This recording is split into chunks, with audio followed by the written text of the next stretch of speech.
Good morning बच्चों, स्वागत है आप सबका।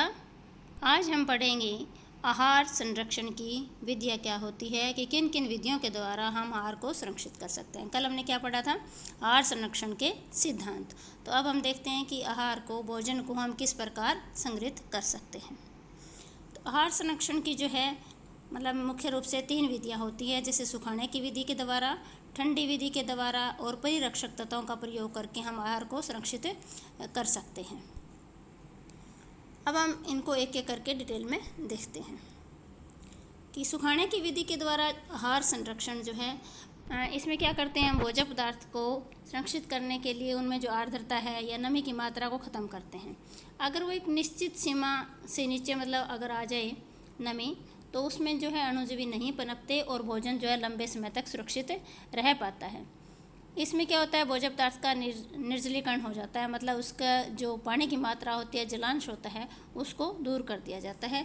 तो इसमें सुखाने की विधि 2 तरीके होते हैं कि एक प्राकृतिक तौर पर सुखाना, दूसरा है घर पर सुखाना। प्राकृतिक तौर पर सुखाना कि जिन स्थानों पे ये उगते हैं, जहाँ पे जैसे खेतों में हम फसल उगाते हैं, वहीं पे सूर्य की धूप के द्वारा ये जो फसलें जैसे सुखाई जाती हैं, पक जाती है, उसके बाद वहीं खेत में सूख जाती है। उनके बाद हम इनको कटाई करते हैं और फिर जब सुखा के अनाज को अच्छे से धूप लगा के उनको फिर हम मंडियों तक लेके जाते हैं और वहाँ फिर भंडारों में जो भंडार घर होते हैं वहाँ पे रखी जाती है। और एक है कि घर पे सुखाना। घर पे सुखाने की विधि जो है, इसमें क्या करते हैं कि जो सूर्य की तेज़ धूप है उनका प्रयोग किया जाता है। इस विधि के द्वारा जैसे सब्जियां हैं, मटर, फलियां, आलू, फूल गोभी, लहसुन, अदरक, मेथी, भिंडी, टमाटर, पुदीना, धनिया, मिर्ची, इस तरह की जो सब्जियां हैं इनको सुखाया जाता है। विभिन्न तरह के फल जो हैं, खजूर, केला, अंजीर, अंगूर, कच्चा आम, आलू बुखारा, अनार के दाने, इसके अलावा जो सुपारी है, इमली का गुद्दा है, पापड़ है, वड़ियाँ हैं, मैक्रोनी है, इनको जो है धूप की विधि के द्वारा सूर्य की धूप में सुखाया जाता है। तो सूखने की विधि का प्रयोग हम किस तरह से करते हैं, कुछ एक बातें हमें ध्यान में रखनी चाहिए कि जिस तरह से सबसे पहले क्या किया जाता है, फलों को सुखाने के लिए हम क्या करते हैं, सबसे पहले अच्छी तरह से धोना चाहिए। उसके बाद जो काटने के बाद कई फल हैं, सब्जियां हैं, कई काले हो जाते हैं, जैसे नाशपाती है, सेब है या आलू है, इनको अगर हम काट के रख देते हैं तो वो काले काले हो जाते हैं। तो उनको बचाने के लिए क्या करना चाहिए, हमें नमक के घोल में 8 से 10 मिनट तक नमक के घोल में रखना चाहिए। और नमक का घोल तैयार करने के लिए क्या करना है हमें कि आधा लीटर पानी लेना है और 3 ग्राम उसके अंदर नमक होना चाहिए। नेक्स्ट है कि सब्जियों को सुखाने के लिए क्या करना है कि पहले से तैयार कर लेना है। सब्जियों को काटने पर उनके रंग रूप में एंजाइम्स की जो है क्रियाशीलता होती है, उसके कारण जो परिवर्तन आ जाता है। इसलिए उनको काटने के बाद कुछ मिनट तक क्या करते हैं कि पानी में डालना चाहिए। यदि सब्जी उबलते पानी के अंदर डालना चाहिए। यदि सब्जी सख्त है तो उसको थोड़े ज़्यादा टाइम तक उबलते पानी में रखा जा सकता है। और जो हल्के रंग की सब्जियां होती हैं उनको पोटाशियम मेटाबाइसल्फाइड KMS है पोटाशियम मेटाबाइसल्फाइड तथा नमक के पानी में रखा जाता है। लेकिन अगर ज़्यादा गहरे रंग की जो सब्जियां हैं उनको सिर्फ नमक के घोल में ही रखा जाता है, क्योंकि अगर पोटेशियम मेटाबाइसल्फेट के घोल में उनको रखेंगे तो उनका जो गहरे रंग की सब्जियां हैं उनका रंग हल्का हो जाएगा और उनकी जो आकर्षकता है, उनकी जो चमक है वो भी ख़त्म हो जाएगी, जो नेचुरल कलर वो नहीं रहेगा।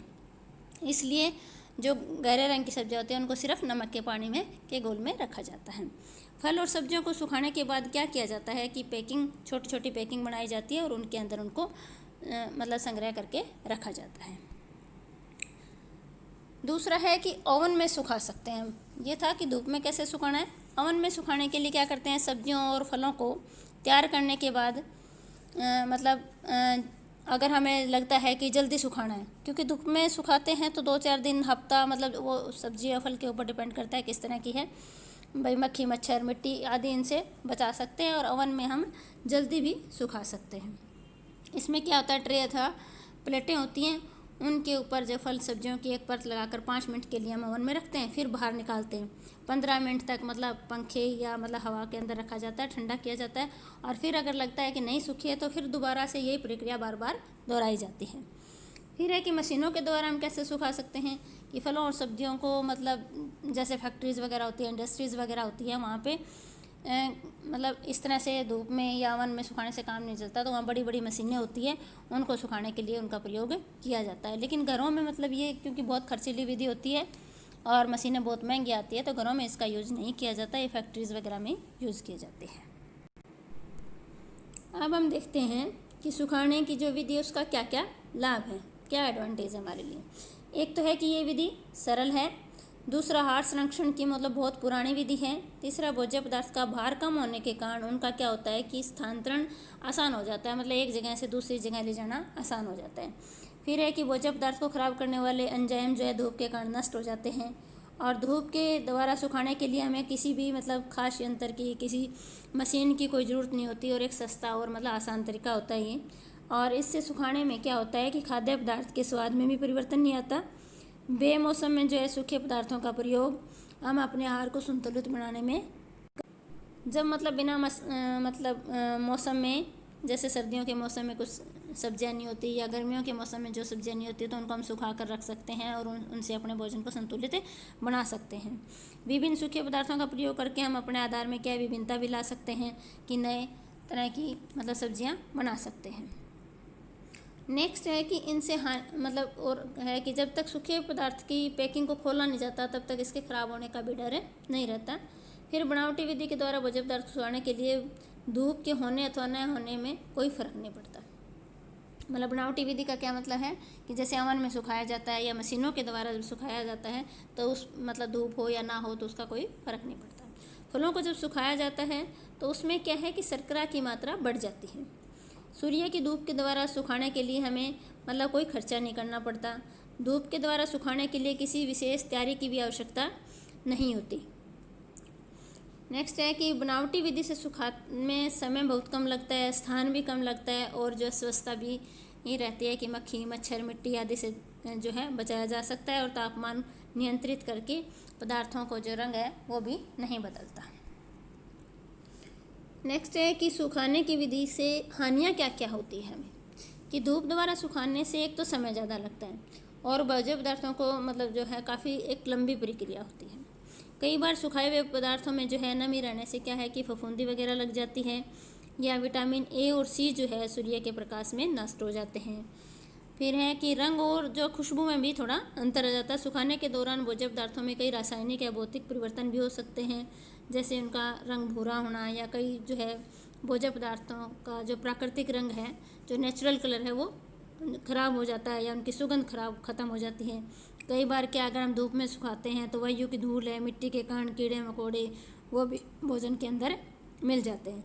यदि सूखे हुए भोज्य पदार्थों को पकाने से पहले पानी में न भिगोया जाए तो उनका आकार जो है सिकुड़ा हुआ सा रहता है, और पकने के बाद भी वो कई बार क्या है सख्त रह जाते हैं। नेक्स्ट है कि सुखाने की विधि में जब हम सुखाते हैं तो हमें क्या क्या सावधानियां रखनी चाहिए।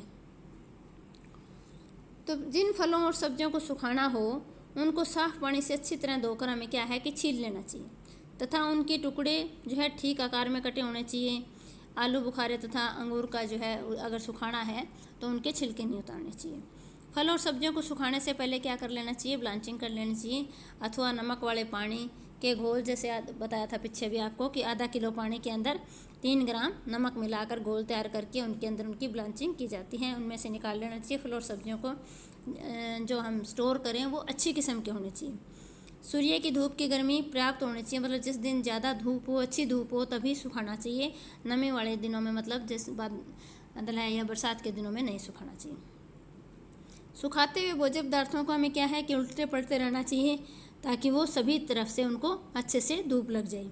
सुखाने के बाद भोज्य पदार्थों को छोटे छोटे प्लास्टिक के जो है लिफाफों में हमें संग्रहित करना चाहिए, ताकि वो उनके अंदर हवा ना जाए, मतलब वायुरोधी जो कंटेनर होते हैं उनके अंदर भी हम रख सकते हैं, ताकि उनके अंदर हवा और नमी ना जाए।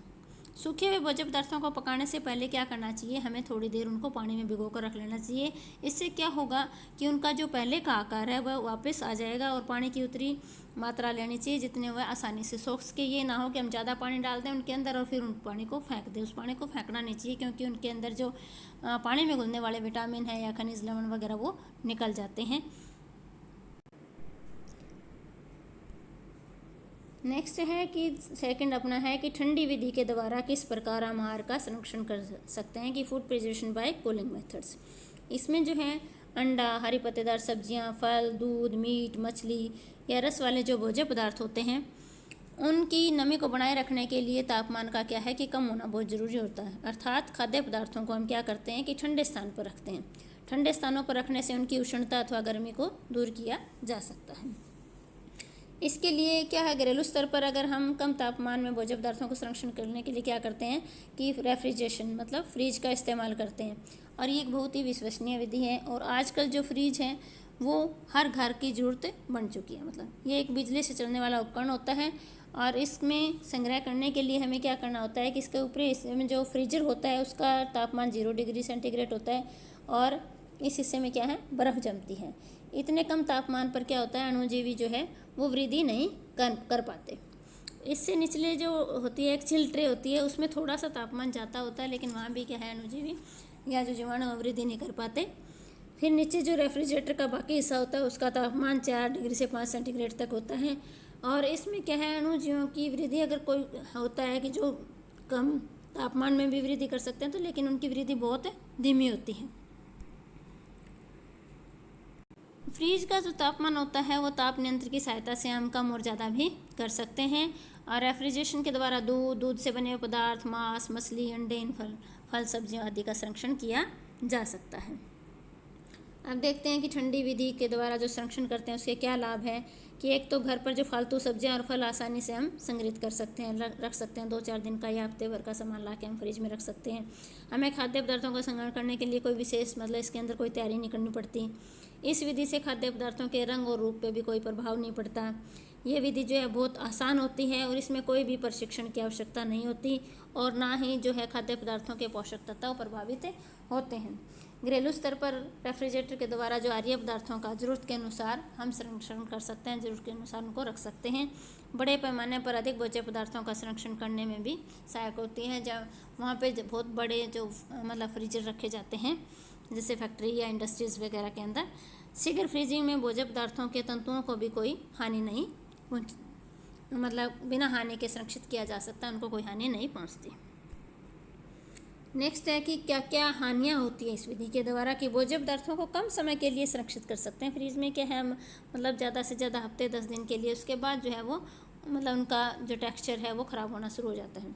बड़े पैमाने पर ठंडी विधि द्वारा संरक्षित की हुई वस्तुएँ जो है वो बहुत ज़्यादा महंगी पड़ती हैं। इस विधि में तापमान बदलता रहे तो भोज्य पदार्थ जो है भूरा होना शुरू हो जाता है। तापमान बदलता कब है कि क्या है कि कई बार मतलब लाइट नहीं होती या फिर लाइट आ जाती है फ्रिज में तो ठंडा हो जाता है, फिर लाइट चली गई और कई बार मतलब लाइट नहीं होती तो वो बार बार कम ज़्यादा टेम्परेचर होने से भी भोज्य पदार्थ खराब हो सकते हैं। ठंडे स्थान पर खाद्य पदार्थ अधिक समय रखने से जो है काला होना शुरू हो जाता है। भोज्य पदार्थों के जो है पौष्टिक जो मूल्य होते हैं उसमें भी कमी आ जाती है। बड़े पैमाने पर यदि जो है शीत भंडार होते हैं उनमें तापमान अगर बदलता रहता है तो इसमें नमी जो है ठंडे वाष्प निकलने के कारण जो है खाद्य पदार्थ खराब होने शुरू हो जाते हैं। और बिजली न होने से इस विधि में जो भोज्य पदार्थ कुछ समय के बाद खाने योग्य नहीं रहते।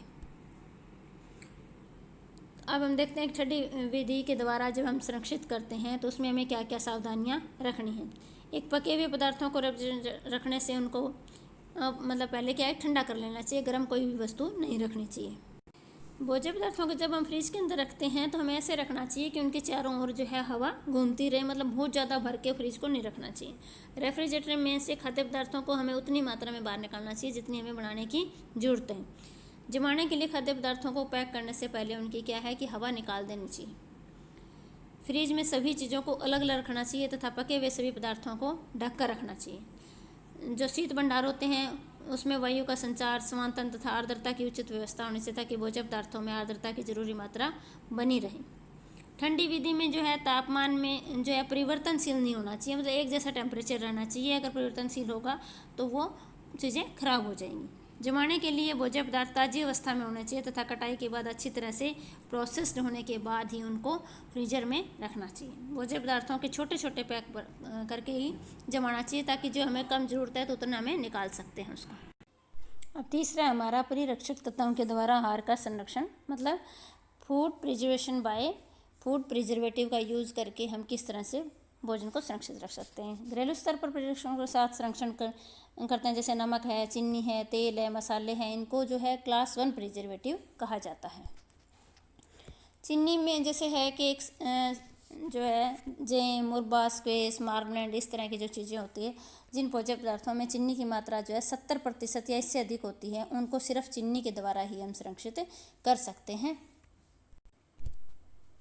नेक्स्ट है कि नमक जो है के द्वारा हम प्रिजर्व किस तरह से करते हैं। नमक के द्वारा हम अचार, चटनी आदि को प्रिजर्व करके रख सकते हैं। यदि किसी घोल में नमक की मात्रा जो है 15 से 20% तक होती है तो बैक्टीरिया की वृद्धि जो है बिल्कुल नहीं हो पाती। नमक में जो है कि अधिक उपस्थिति में अणुजीवों को जीने के लिए ऑक्सीजन नहीं मिल पाता, इससे एंजाइम की सक्रियता कम हो जाती है। नमक के द्वारा हम जो है आंवला, नींबू, गोभी, गाजर, शलगम इनका जो है अचार बना के रख सकते हैं, अचार में यूज़ किया जाता है। कच्चा आम है, इमली है, मांस, मछली, इनको भी प्रिजर्व करने के लिए नमक की ज़रूरत होती है। कैनिंग है या बॉटलिंग करते हैं, उस नमक के घोल का प्रयोग किया जाता है। अब देखते हैं तेल तथा मसाले। जो ज़्यादातर तेल में मतलब जो है सरसों का तेल ज़्यादा प्रयोग किया जाता है। तेल जो है वो भोज्य पदार्थ के ऊपर एक परत सी बना देते हैं, जिससे बाहर की वायु जो है भोजन के अंदर प्रवेश नहीं कर पाती और इस तरह से जो है खमीर और फफूंदी की वृद्धि नहीं होने देता। मसालों में जो है अजवाइन, हींग, राई, गरम मसाले, काली मिर्च, मेथी, कलौंजी, सौंफ, सरसों का बीज, ये है हम जैसे अचार वगैरह बनाते हैं तो उनमें इनका प्रयोग किया जाता है। लौंग है, हल्दी है, दालचीनी है, ये क्या करते हैं स्वाद में वृद्धि करते हैं और राई में खटास होने के कारण ये जो है खमीरीकरण करके अम्ल को बढ़ाती है, जिससे जो है अणुजीवी वो नहीं पनप सकते। मसाले, तेल तथा नमक का प्रयोग जो कई प्रकार के अचार बनाने में किया जाता है, जैसे नींबू का खट्टा मीठा अचार है, मिश्रित सब्जियों का अचार है, आम, अदरक, लहसुन, गोभी, गाजर आदि का जो अचार बनाने में प्रयोग किया जाता है। नेक्स्ट है कि अम्ल। इसमें जो है सिट्रिक एसिड है या एसिटिक एसिड है या सिरका है या नींबू का रस है आदि अम्लों का प्रयोग आहार संरक्षण में किया जाता है। इनके द्वारा भोज्य पदार्थ में जो अम्ल की मात्रा बढ़ जाती है तथा पीएच कम होने के कारण जो अणुजीवियों की वृद्धि नहीं हो पाती। अम्लों के द्वारा सॉस, चटनी, अचार आदि का संरक्षण किया जाता है। सिट्रिक अम्ल का प्रयोग जैम, जेली के संरक्षण में किया जाता है, जिससे उनके अंदर क्या है फफूंदी को उत्पन्न नहीं होने देता ये। और लैक्टिक अम्ल को बैक्टीरिया के द्वारा बनता है और दूध से दही बनाने में जो लैक्टिक अम्ल है वो सहायता करता था। इस तरह से हम क्या सकते हैं कि दही को दूध की अपेक्षा हम ज़्यादा लंबे समय तक संग्रहित करके रख सकते हैं। सिरका जो है वो भोज्य पदार्थों को सुगंधित और पाचनशील बनाता है। अब हम देखते हैं कि इन परिरक्षकों के साथ जो है हमारा जो संरक्षण करते हैं उनके क्या लाभ हैं। कि एक तो ये विधि सरल होती है और जो संरक्षित पदार्थ हैं उनमें स्वाद में भी सुधार ला सकते हैं। परिरक्षकों के प्रयोग से भोज्य पदार्थ को हम काफ़ी लंबे समय तक संरक्षित करके रख सकते हैं और ये जो है भूख को उत्तेजित करते हैं, क्योंकि इनको देखकर जो है हमारे पाचक रस अधिक बढ़ने लगते हैं, स्रावित होने लगते हैं। सोडियम बेंजोएट है, पोटेशियम मेटाबाइसल्फाइट है, विभिन्न रंगों के रसों के जो है रंग को ख़राब होने नहीं देते ये, और उनमें जो है अच्छे से हम इनके द्वारा संरक्षण कर सकते हैं भोजन का। इन पदार्थों के साथ संरक्षण में कई सालों तक होता है। अब देखते हैं कि मतलब इनसे क्या क्या हानियाँ होती हैं। रासायनिक तत्वों का प्रयोग यदि मतलब ज़्यादा मात्रा में किया जाए तो ये शरीर को दुष्प्रभाव भी डालते हैं। चटनी और अचार के अधिक सेवन से मतलब गले में जलन हो सकती है। पोटेशियम मेटाबाइसल्फाइड को टिन वाले पदार्थों में डालने से उसमें हाइड्रोजन सल्फाइड उत्पन्न होती है, तो टिन के नीचे जो लोहे के साथ क्रिया करके उस भाग को जो है काला बना देते हैं। जैसे टिन के नीचे जो सतह पे जो फल वगैरह जो संग्रहित जो भोज्य पदार्थ है वो सड़ने या गलने लग जाते हैं। यदि परिरक्षक पदार्थों का प्रयोग किया जाए तो जो व्यक्ति के शरीर में पोषण में भी बाधा डालते हैं। नेक्स्ट है कि इनमें जब हम परिरक्षकों के साथ संरक्षण करते हैं तो हमें क्या क्या सावधानियां रखनी चाहिए। भोज्य पदार्थों के ऊपर तेल की इतनी मात्रा अवश्य होनी चाहिए कि भोज्य पदार्थ जो है उसके अंदर डूब जाए। दूसरा, चीनी और नमक को निर्धारित मात्रा में डालना चाहिए। यदि इनकी मात्रा जरूरी मात्रा से कम है तो भोज्य पदार्थ में जो है अणुजीवी वृद्धि करने लग जाते हैं, और जिन पदार्थों की चीनी की मात्रा कम है तो उसमें चीनी के साथ अन्य परिरक्षक प्रयोग करने चाहिए। यदि किसी रस में सल्फर डाइऑक्साइड की मात्रा अधिक है तो उस रस को 71 डिग्री सेंटीग्रेड तक गर्म करके या उसमें से वायु को निकाल कर सल्फर डाइऑक्साइड को जो है निकाल देना चाहिए। पोटेशियम मेटाबाइसल्फाइड का प्रयोग जो है डिब्बाबंद पदार्थों में नहीं करना चाहिए। तो आज हमने पढ़ा कि आहार संरक्षण की विधियाँ कौन कौन सी हैं। तो 3 जो है मुख्य विधियाँ हैं, जैसे सुखाने की विधि के द्वारा हम संरक्षित कर सकते हैं, ठंडी विधि के द्वारा या परिरक्षक तत्वों का प्रयोग करके हम आहार को सुरक्षित काफ़ी लंबे समय तक रख सकते हैं। तो आशा करती हूँ कि आपको ये आज की वीडियो अच्छी लगी होगी। जो जानकारी दी गई है इसको आप ध्यानपूर्वक सुनना और समझने की कोशिश करना। Thanks for watching.